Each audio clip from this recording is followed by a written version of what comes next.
anger, desire, resentment. It can destroy and radically alter that which it touches. Yet it creates an expanse for new life to emerge and return richness to the seemingly barren. In your orders of service, you will find slips of paper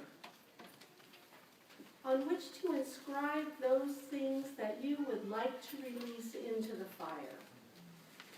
One slip is for letting go of the old, and the other represents hope for the new. We have, through our readings, begun to think about relinquishing old hurts and resentments, about our control of an uncertain future, letting go of beliefs that tell you, I'm going to get hurt, I'm not good enough, there's not enough time, I don't know how. We have also imagined opening to trust that will bring new opportunity in our lives and allow us to fall into the heart of the world. But first comes the act of faith, the letting go.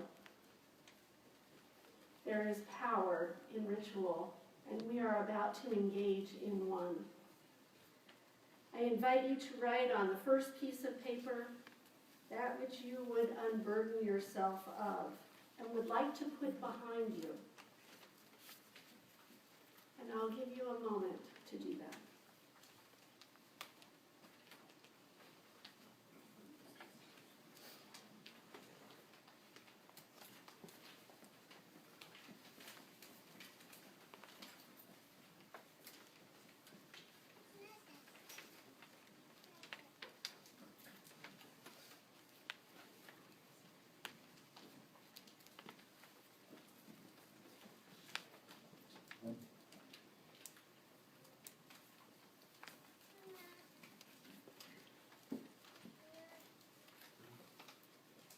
And now, having been unfettered, having faith to let go and make room for the new, what curiosity and hope fills your mind? What if you knew that you could not fail? Where does your imagination take you? What vision dances before your eyes? I invite you to write that on the second slip of paper.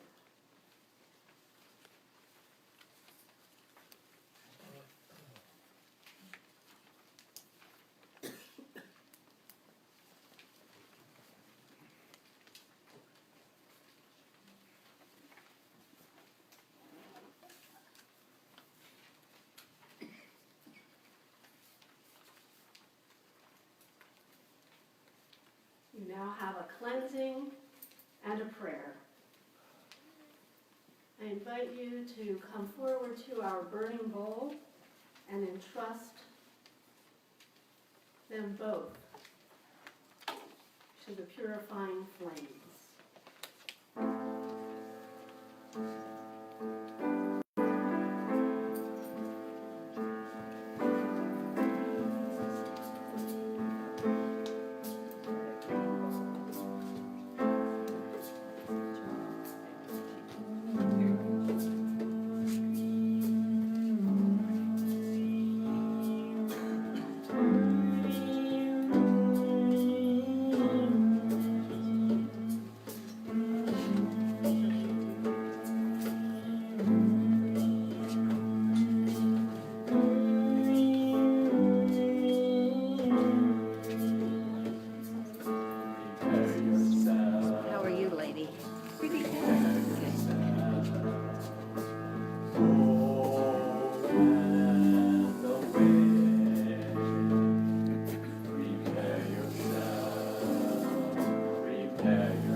May what you have released here be forever gone from your spirit and cease to trouble you. May you be relieved and renewed, ever mindful that love is always more powerful than fear, and that compassion is the key to freedom from resentments. May your hope for the new be your commitment and your prayer. May it offer guidance and direction for you as you take your first steps into the new year. May it provide a means for your spirit to take flight.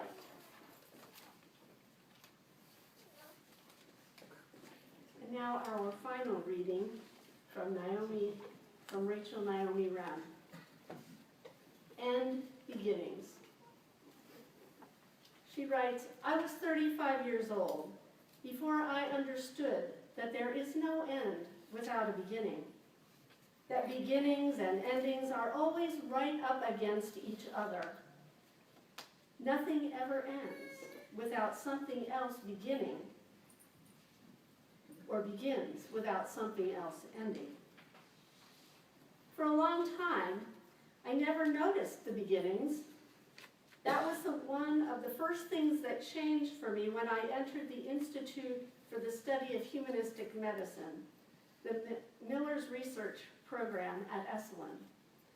At that time, I was just learning how to make jewelry and had cast a silver ring. The design was the head of a woman whose long hair entangled the stars, wound around your finger, and formed the ring shank. Technically, it had been difficult to make, and I was proud of the design. I finished it in time to wear to one of the first weekend sessions at Esalen. The ring attracted a great deal of attention, of admiration. At that time, many craftsmen were in residence at Esalen, and several suggested that I drive back up the coast a few miles to show it to a jeweler at an art gallery we had passed next to the road. It was about to rain, but I made the trip anyway and had a wonderful afternoon. The jeweler, a gentleman with a gifted artist, had offered me tea, and we spent an hour or so talking about beauty and the ways in which art reminds people of the soul. In the end, I left my ring with him so that he could cast it and sell it to others. I drove back down Route 1 with difficulty. Some serious rain had begun, and the wind was strong enough to push my car a little on the road. During the night, a violent storm, the last of a long series of winter storms, hit the coast. At breakfast, without electricity and heat, I was shocked to hear that we were isolated. A stretch of Route 1 north of Esalen had fallen into the ocean. We would have to drive many miles south to go inland in order to go north back to San Francisco. The gallery where I had left my ring had stood next to a stretch of the road that had washed into the Pacific. The building was gone, and my ring with it. Through my numbness, I could hear several inner voices commenting on my loss. The loudest was my father saying, "This never would have happened if you hadn't allowed a total stranger to exploit you and make profit from your design. How stupid can you be, and you a doctor?" And then there was my mother. "You are so careless. You can never be trusted with anything of value. You always forget and lose things." Mixed in was the voice of a very young part of myself that kept looking at the place on my hand where the ring had been yesterday and saying, "Where is it? It was right here." In anguish, I went to the edge of the cliffs and stood looking into the Pacific, still wild from yesterday's storm. Down there, somewhere, was my ring. As I watched the ocean hammer the cliffs, it began to occur to me that there was something rather natural, inevitable, about what had happened. Pieces of land had been falling into the ocean for millions of years. Perhaps all those familiar blaming voices were wrong. There was nothing personal in it at all, just some larger process at work. I looked at the place on my finger again.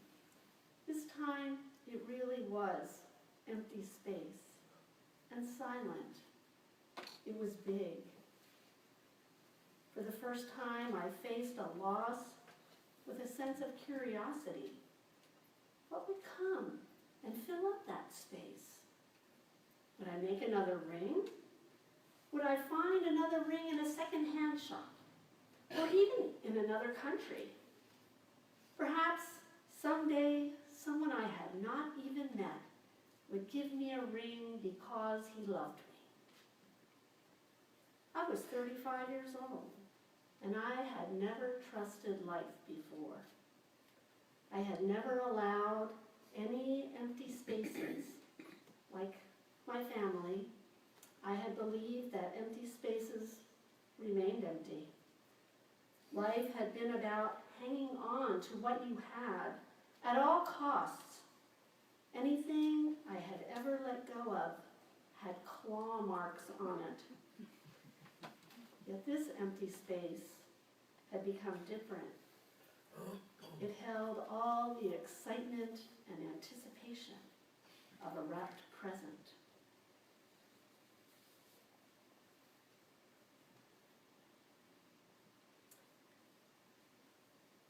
As I contemplated our readings for this morning, I couldn't help but review the major transition points in my own life. Times of such keen loss that stripped away my identity. I've had a few, as I'm sure you have as well. The first was when I was 13 and my older brother died in Vietnam. He was dear to me. The second was divorcing from my first husband. Then, the next, graduating from seminary and passing the ministerial fellowship committee, something that our intern, Rika, is going to do in this coming year. Yay! I accepted a call to ministry 3,000 miles away from all my friends and dear relationships with people around this UU district, including some members of this church. It was hard. Ask Beth Winnett, a former member here, who drove with me in a U-Haul across the country as I made my move. And then leaving Montclair, New Jersey, after 17 years of a ministry of which I'm very proud to have been a part of. All ministry is shared ministry. Just let go? Well, it's just not that easy. Just like most things in life, we don't let go or heal in isolation. We heal and come back because of love, support, community. Sure, there are things that we have to do on our own initiative, but then a host of resources come in to support us. Personally, the church communities of my teenage years saved my life. Intimate friends and family and the church surrounded me during my divorce. When I left here, I was headed for a new church community, but it would be different. Relationships with a minister are different than personal friends. So I needed and found another intimate spiritual community which to belong for personal relationships.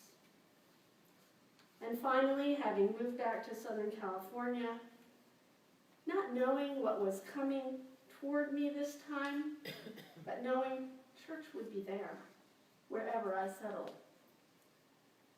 Not to mention having remarried and going toward that which felt like home. I was ready to let go of that life and that identity and enter a new stage of my life. So letting go takes courage and strength and love. collectively, we've had to let go of the belief that Unitarian Universalists have always been on the right side of history, or the idea that this country has, since we made a few really bad mistakes at the beginning, been moving inexorably toward liberty and freedom for all. Does letting go of these illusions hurt? Sure they do. They hurt deeply. But maybe they also open a liminal space and time for us to re-examine and recommit to our ideals. Maybe it takes curiosity about what is going to happen next if we are open to it. I generally wasn't. All those things I let go of had claw marks on them. I just held on for dear life. Maybe enough faith and confidence is required to know that we can create a new life for ourselves and those around us. Maybe even one that's more beautiful.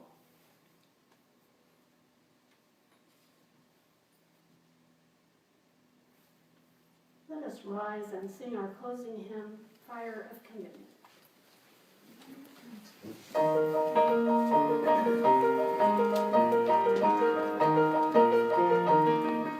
the light of grace remember, words of beacon bright and clear, guiding hands and hearts and spirits, into faith set free from fear. When the fire of commitment sets our mind and soul ablaze, when our hunger and our passion need to call us on our way, when we live with deep assurance of the flame that burns within, then our promise finds fulfillment and our future can begin.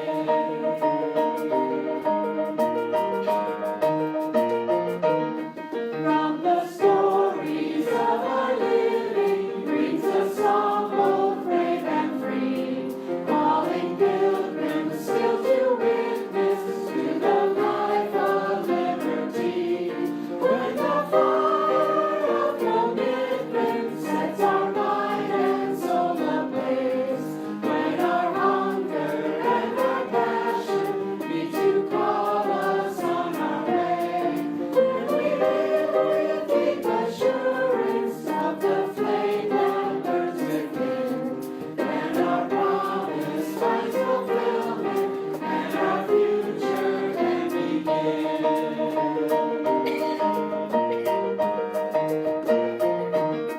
From the dreams of youthful vision comes a new prophetic voice, which demands a deeper justice built by our courageous choice. When the fire of commitment sets our mind and soul ablaze, when our hunger and our passion need to call us on our way, when we live with deep assurance of the flame that burns within, then our promise finds fulfillment and our future can begin.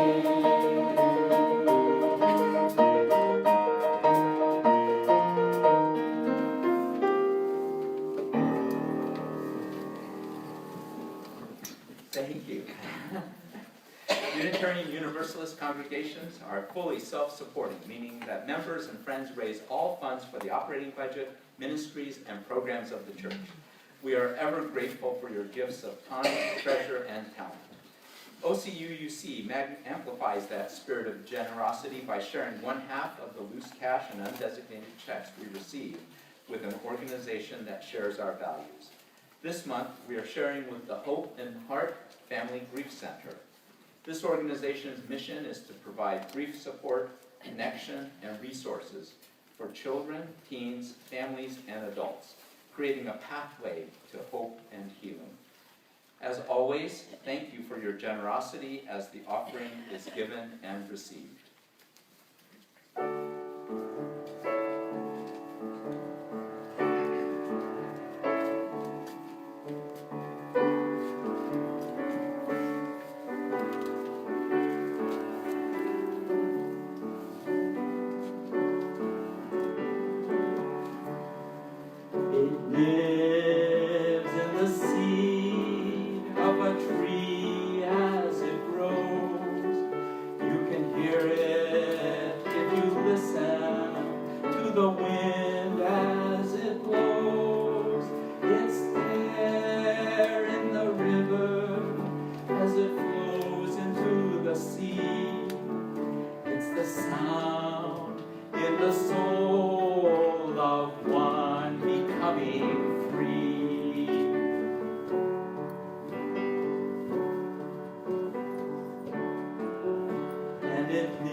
Together, a song that puts our intentions into words and expresses our gratitude for the many gifts we share.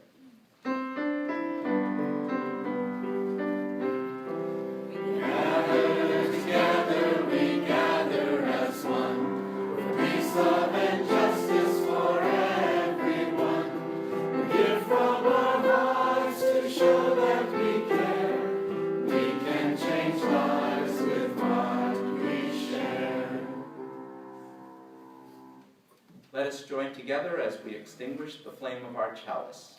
We extinguish our chalice, but not the light of truth, the warmth of community, or the fire of commitment. These we carry in our hearts until we are together again. When you look around this morning, you see one of the most important features of this congregation, the people who make up this community. As Unitarian Universalists, we embrace diversity of thought and person, and so we build the beloved community. Your presence here with us makes all the difference. So before we leave this service for coffee and companionship, let's take a moment to welcome any guests or visitors. If you are a guest, a visitor, or someone who hasn't yet been known to us,